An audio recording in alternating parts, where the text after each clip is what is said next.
जिससे आपके दिमाग के सेल मरना शुरू हो जाते हैं। फिर उसके सर में शदीद दर्द हो, पेशेंट सही तरह से बोल नहीं सकता, उल्टा खतरे में डाल रहे हैं। एक इंजेक्शन होता है, अगर वो पहले 3.5 घंटे के अंदर अंदर मरीज को लग जाए तो मरीज मुकम्मल तौर पे सेहतयाब हो सकता है।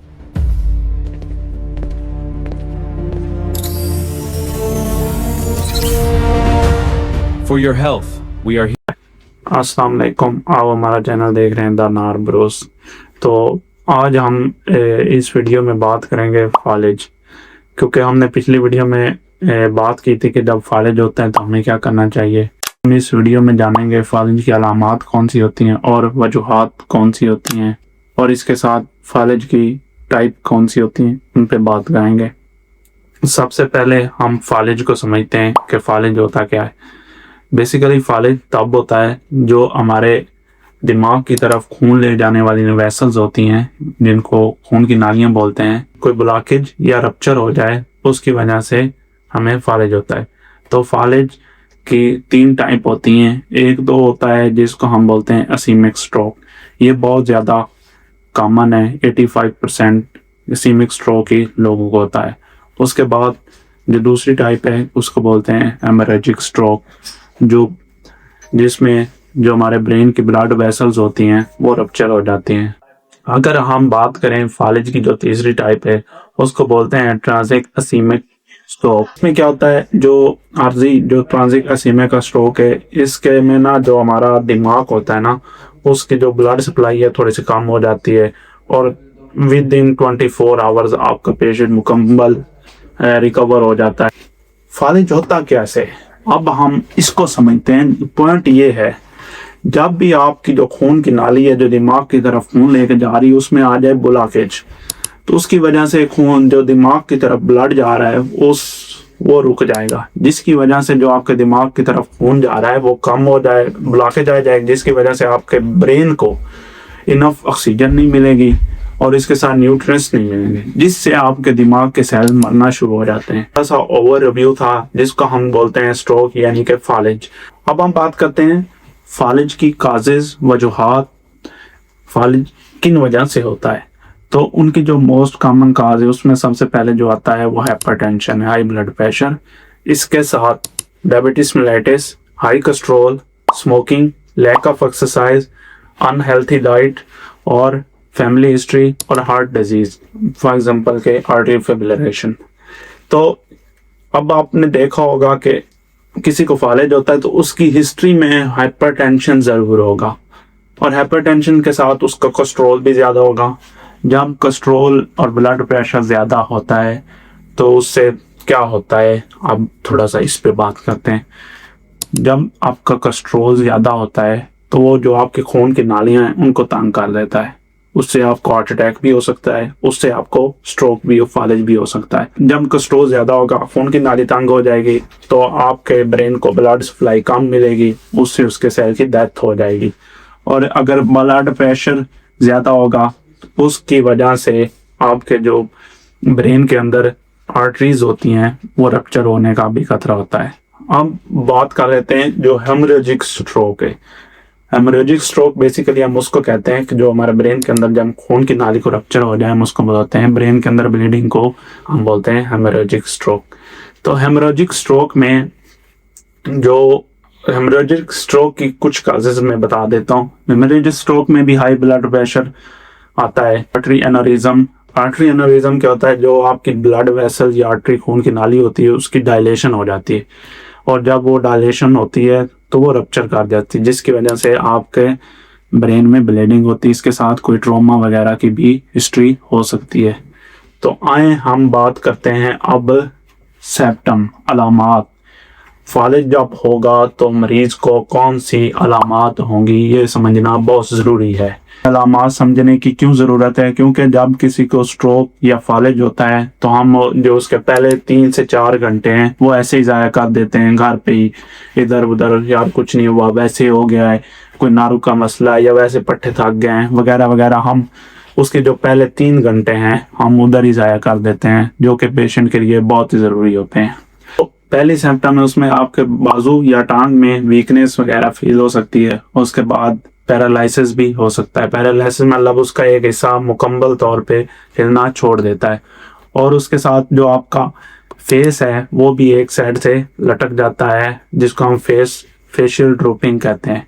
और इसके साथ जो अगली सिम्टम है वो, और अगली सिम्टम जो इसकी है उसमें पेशेंट सही तरह से बोल नहीं सकते थे। कुछ स्ट्रोक की इंफॉर्मेशन जिसमें हमने उसकी काजेज, सिम्टम्स और कितनी टाइप का होता है उस पर बात की है। तो अब हमें क्या करना चाहिए जब स्ट्रोक हो जाए।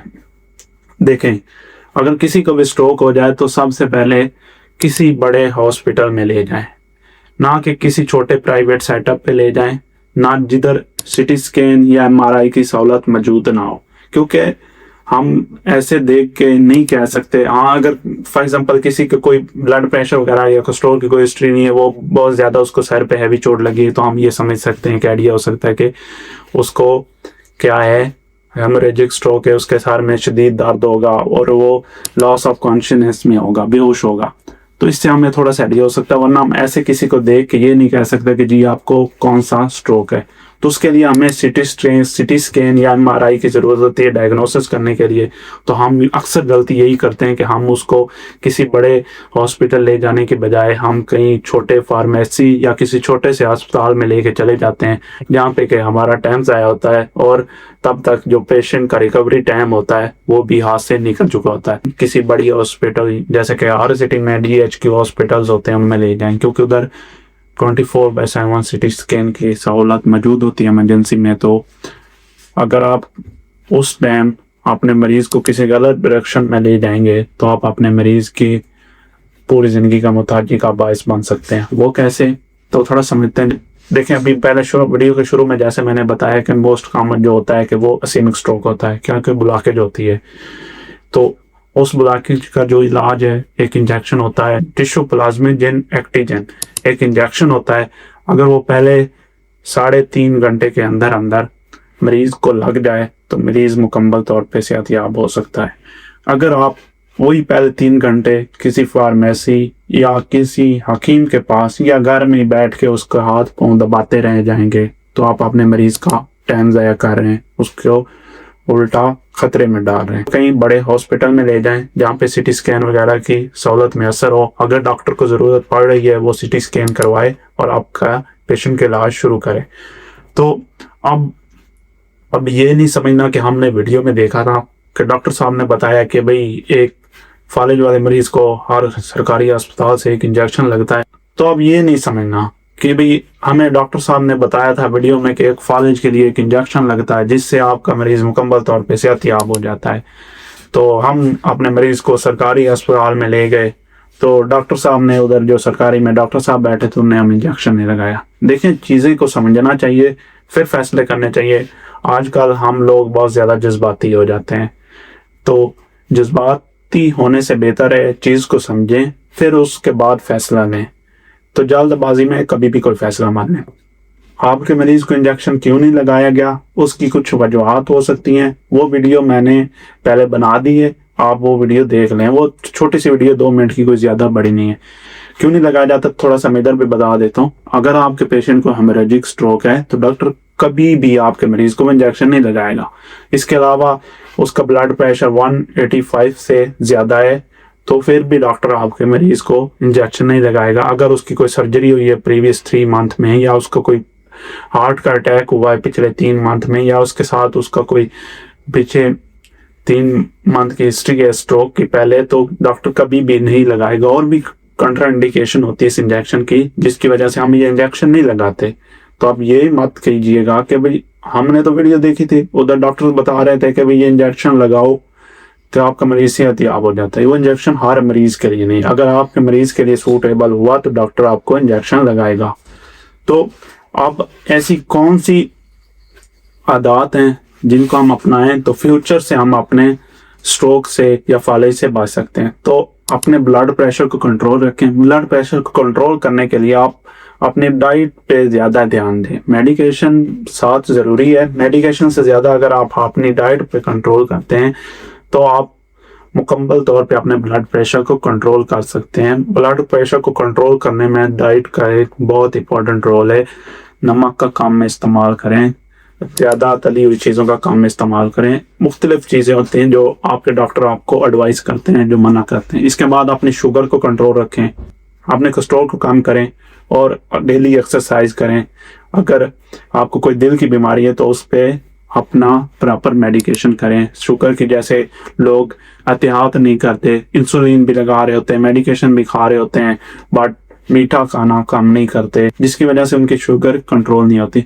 देखिए, ये कुछ कुछ छोटी चीज़ें होती हैं जो हम गलतियां करते रहते हैं, ये आहिस्ता आहिस्ता बढ़ती बढ़ती बड़ी एक कॉम्प्लिकेशन हमारे लिए खड़ी कर देते हैं। तो उम्मीद करता हूँ कि आपको वीडियो हमारी पसंद आई होगी। नहीं कह रहा कि आप हमारी वीडियो को देखें और हमारे चैनल को सब्सक्राइब करें। नो, कल आप हमारे चैनल को सब्सक्राइब ना करें, जस्ट अपने दोस्तों के साथ शेयर करें, क्योंकि अक्सर लोगों को पता नहीं होता कि हमें क्या करना चाहिए जब फालिज हो जाए, जिसकी और वो गलत घर पे दबाते रहते हैं। वो समझते हैं कि वैसे पट्ठों का दर्द है या वैसे पट्ठे थक गए हैं, ज़्यादा काम किया है उसकी वजह से। तो मुख्तलिफ ख्यालात होते हैं, हम अपने मुख्तलिफ नज़रियों से देख रहे होते हैं और हम मरीज़ का वक्त ज़ाया कर देते हैं। इसके अलावा अपनी सेहत का ख्याल रखें।